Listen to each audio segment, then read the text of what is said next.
નમસ્તે વિદ્યાર્થી મિત્રો, આજે વાત કરવી છે ધોરણ 9 અને વિષય ગુજરાતીના સંપૂર્ણ મિત્રો 50 ગુણના 100% પેપર સોલ્યુશન મેળવવાના છીએ। તો સાચું સોલ્યુશન મેળવવા માટે ચેનલને હમણાં જ સબસ્ક્રાઇબ કરી તમારા મિત્રો સુધી આ વિડીયોને શેર કરવાનું ભૂલશો નહીં।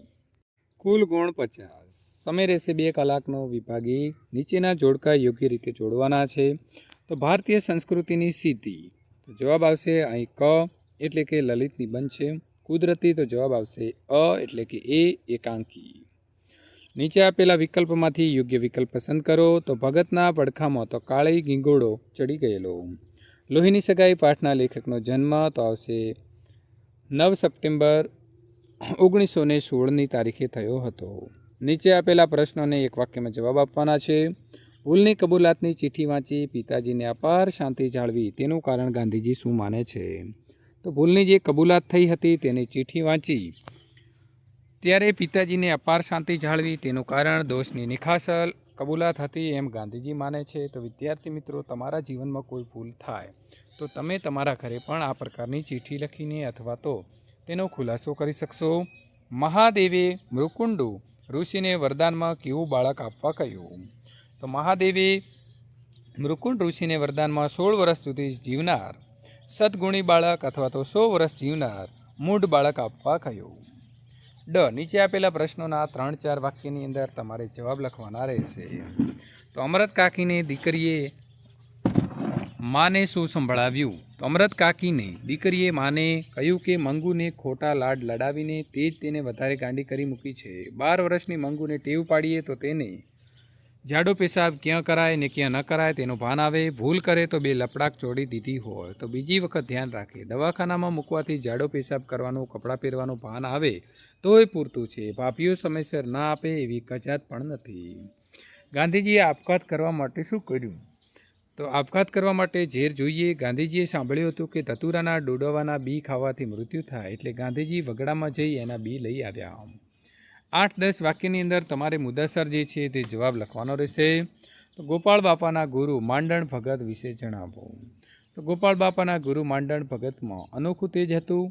ગોપાળ બાપાના ગુરુએ જ એમને હરિનામનો વેપાર કરવા કહ્યું હતું। માંડણ ભગતનો વર્ણ કાળો હતો, એમને આંખો નીચી રાખવાની ટેવ હતી। એમનું હાસ્ય બાળકના જેવું નિર્મળ હતું અને એમનો અવાજ વાંસળી જેવો હતો। એવો કૂતરાને ધ્યાન રાખતા, ગલુડિયા સાથે ન સમજાય એવી ભાષામાં વાતો કરતા અને મરક મરક હસતા। એકવાર શરીર ઉપર ચડી ગયેલા ગીંગોડાને ઉખેડવાની ના પાડતા કહ્યું, રેવા દો ને, એ વળી બીજી ખાજ લેવા જવું પડશે ને, બહુ દી થઈ ગયા છે એને। માંડણ ભગતના આ શબ્દો ગીતામાં કહ્યું છે કે હું દેહ નથી પણ આત્મા છું એની પ્રતીતિ કરાવે છે, અથવા ભારતીય સંસ્કૃતિ પ્રયોગશીલ છે। વિનોબાના આ વિધાનને તમારે સ્પષ્ટ કરવાનું રહેશે। વિભાગ બી, જોડકા જોડવાના છે। પદ્ય વિભાગ છે। સાંજ સમય સાંભળ્યો, તો જવાબ અહીં વિદ્યાર્થી મિત્રો આવશે પદ એટલે કે ક। અહીં આપેલા જવાબ જે છે આ પ્રકારે તમે સીધા જ સાચા જવાબ જોડી શકો છો। પછી સાંભળ્યો જી બોલ્યા, તો એ આખ્યાન ખંડ આવે છે એટલે કે એને આપણે અ સાથે જોડવાનો રહેશે। ખાલી જગ્યા પૂરો, તો વિકલ્પ પસંદ કરી જવાબ લખવાનો છે। વહાલાજીનું રૂપ તો હૃદયમાં વસ્યું। બંને મિત્રો તો વેદનીની ધૂન કરતા। કાવ્યપૂર્તિ કરો, તો વાત વધ્યો બેઉ બાંધવે તને સાંભળે રે, હાજી ફાડ્યું મોટો ખોડ મને કેમ વિસરે રે। 3 ભારા બાંધ્યા દોરડે તને સાંભળે રે, હાજી આવ્યા બારે મેહ મને કેમ વિસરે રે। ડ, નીચે આપેલા પ્રશ્નોના 3-4 વાક્યમાં ઉત્તર લખો। કામ કરે જીતે કાવ્યમાં વ્યક્ત થતું મહેનતનું મહત્વ તમારા શબ્દોમાં લખવાનું છે।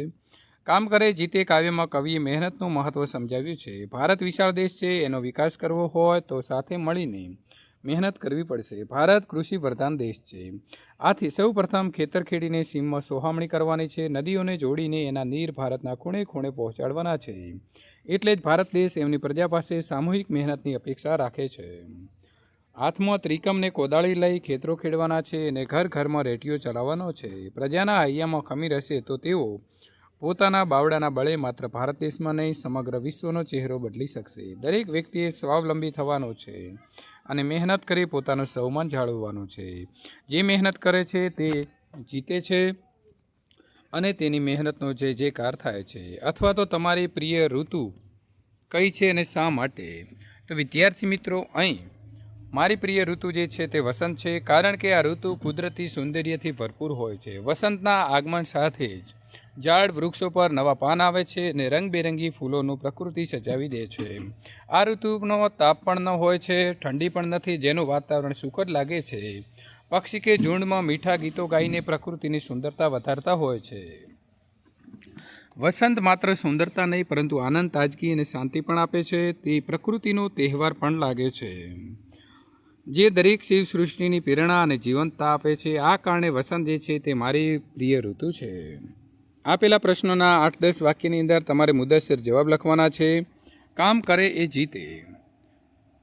કાવ્યની અંદર વ્યક્ત થતું મહેનતનું મહત્ત્વ તમારા શબ્દોમાં લખવાનું છે. તો વિદ્યાર્થી મિત્રો અહીંથી જોઈને તમે લખી શકો છો. આ પ્રકારે જવાબ આવશે. અથવા તો મરજીવિયાની સફળતા પાછળનું રહસ્ય શું છે એ તમારે તમારા શબ્દોમાં લખવાનું છે. તો મરજીવિયા સમુદ્રના તળિયેથી મણિમોતીનો ખજાનો મેળવવામાં સફળ થાય છે, કારણ કે તે દ્રઢ નિશ્ચયી છે. એમના હૃદયમાં ઉત્સાહ અને આંખનો તેજ છે. એમના અંગે અંગમાં અથાગ બળ છે. તેઓ પ્રિયજનો કે આંસુ કે શિખામણમાં સહેજ પણ વિચલિત થતા નથી.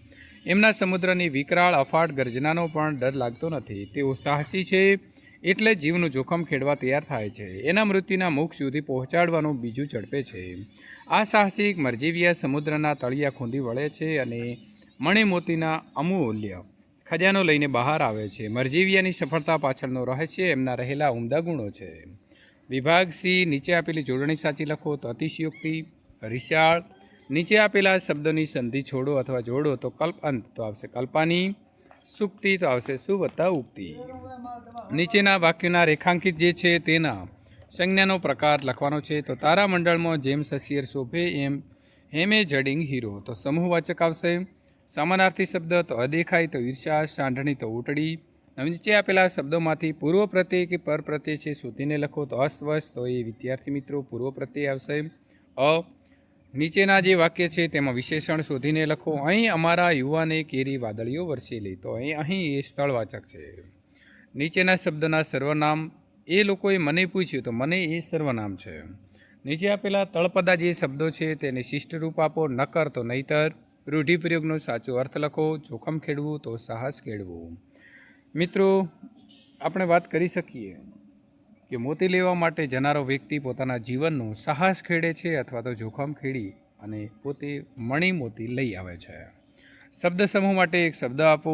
જમીન, પર્વત કે ઝાડમાં પડેલો મોટો ઊંડો ખાડો કે બખોલ, તો એને કોતર કહીશું.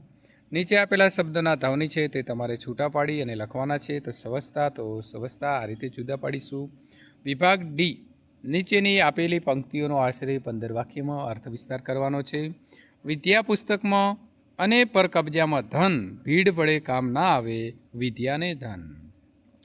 આ પંક્તિમાં કવિ કહે છે કે વિદ્યા પુસ્તકમાં હોય અથવા તો ધનની કબજામાં રાખવામાં આવે તો તે સારું છે, પરંતુ તે વિદ્યા માણસના જીવનમાં ઉપયોગી ન હોય અથવા કામ ન આવે ત્યારે તે વિદ્યા અને ધન બંને અલુપ્ત એટલે કે વિલુપ્ત અથવા તો નિષ્ફળ રહે છે. અર્થાત માત્ર શૈક્ષણિક કૌશલ્ય કે સંપત્તિ ધરાવતું પૂરતું નથી, તેને પ્રયોગમાં લાવીને સાચા લાભ પ્રાપ્ત થાય છે. કવિ આથી માનવને સમજાવે છે કે વિદ્યા અને ધન એ માત્ર પાત્રો નથી પરંતુ ઉપયોગિતા છે અને એ એનું સાચું મૂલ્ય દર્શાવે છે. વિદ્યા અને ધન વાસ્તવમાં સત્ય મૂલ્ય મેળવવા માટે ઉપયોગી હોવા જોઈએ, ન કે માત્ર દેખાવ માટે. તો વિદ્યા અને સંપત્તિ ફક્ત એ સમય મૂલ્યવાન છે જ્યારે તે જીવનમાં યોગ્ય રીતે ઉપયોગમાં આવે, અથવા કદમ અસ્થિર હોય એને કદી રસ્તો નથી જડતો. અડગ મનના મુસાફિરને હિમાલય પણ નથી નડતો. તો મિત્રો, એના માટે મને પંક્તિઓ આપણે અહીં લખી છે તેને યાદ કરીએ. અમને નાખો જિંદગીની આગમાં, આગને પણ ફેરવીશું અમે બાગમાં. તો આ પ્રકારના સુંદર ખુમારી વાળો જે વ્યક્તિ છે તે પોતાના જીવનને આગળ લઈ જવા માટે કાળા માથાનો માનવી છે તેને કોઈ પણ પ્રકારનું કશું નડતું નથી. અહેવાલ લખવાનો છે. તો આપણી શાળામાં એસએસસીના વિદ્યાર્થીઓને વિદાય આપવા માટે યોજાતો આલેખ હતો. તમારો અહેવાલ 100 શબ્દોમાં લખવાનો છે. તો વિદ્યાર્થી મિત્રો, તમે અહીંથી જોઈ અને સંપૂર્ણ આ પ્રકારે અહેવાલ છે તે તૈયાર કરી શકો છો. તારીખ સુધારવાની છે, તમારી શાળાનું નામ લખવાનું રહેશે, અથવા તમારી શાળા તરફથી હોશિયાર વિદ્યાર્થીને અપાતી સ્કોલરશિપ મેળવવા માટે તમારા શાળાને આચાર્યને સંબોધીને તમારે અરજી લખવાની છે. તો અહીં તમારું ખૂણામાં વિદ્યાર્થી મિત્રો સૌથી પહેલાં તમારું નામ, સરનામું અને તારીખ લખી દો. ત્યાર પછી તમારે પ્રતિશ્રી, આચાર્યશ્રી, તમારી શાળાનું નામ અને તમારી શાળાનું શહેર લખો. ત્યાર પછી તમારે સ્કોલરશિપ મેળવવા માટેનો વિષય લખવાનો રહેશે, આદરણીય શ્રી, આચાર્યશ્રી. ત્યાર પછી શા માટે સ્કોલરશિપ આપવાની છે તે લખીશું અને છેલ્લે આપનો વિશ્વાસ શું કરી અને તમારી સહી કરવાની રહેશે. ગદ્યખંડ છે તેને વાંચીશું અને વાંચી લીધા પછી આપણે નીચે આપેલા જે પ્રશ્નો બે આપ્યા છે તે બંનેનો પ્રશ્નોનો જવાબ આપણે લખવાનો રહેશે. તો બંને પ્રશ્નોનો જવાબ અહીંથી લખીશું, અથવા આપણને અહીં બીજો એક ફકરો આપ્યો છે તો આ ફકરાને વાંચી લઈશું અને તેના પણ બે પ્રશ્નોનો જવાબ અહીંથી લખીશું. તો વિદ્યાર્થી મિત્રો, અહીંયા આપણને પ્રશ્ન આપેલો છે તે આ પ્રશ્ન જોઈશું અને તેનો જવાબ માટે વિદ્યાર્થી મિત્રો તમારે અહીં લખવાનું રહેશે. નીચે આપેલા મુદ્દાના આધારે 200 શબ્દોની અંદર નિબંધ લખવાનો છે. તો અણધારી આફત, કોરોનાની મહામારી. તો સુંદર મજાના મુદ્દા આપ્યા છે, તે મુદ્દાનો ઉપયોગ કરીને આપણે અહીં જે આપેલો નિબંધ છે તે નિબંધ આ પ્રકારે લખવાનો રહેશે. ત્યારબાદ આગળ વાત કરીશું વિદ્યાર્થી મિત્રો, ફેલાતું અટકાવવા માટેના કારણો છે. ત્યાર પછી એક સૈનિકની આત્મકથા. તો અહીં પણ આપણને સરસ મજાના મુદ્દા આપી દીધા છે, તે મુદ્દાનો ઉપયોગ કરી આપણે સરસ વિગતવાર જે છે તે નિબંધ 200 શબ્દોની અંદર લખીશું, જેથી કરીને વિદ્યાર્થી મિત્રો આવનારી પરીક્ષા જે તમારી આ પરીક્ષા લેવાઈ રહી છે એની અંદર એક એવો નિબંધ લખવાની ટેવ પાડી દો કે તમારા માર્ક જે છે ક્યારેય કપાય નહીં. હોળી ધૂળેટી રંગીલો ફાગણ મહિનો આવ્યો રહે, તો એના પણ આપણે મુદ્દા પ્રમાણે સરસ મજાનો નિબંધ લખી દીધો છે.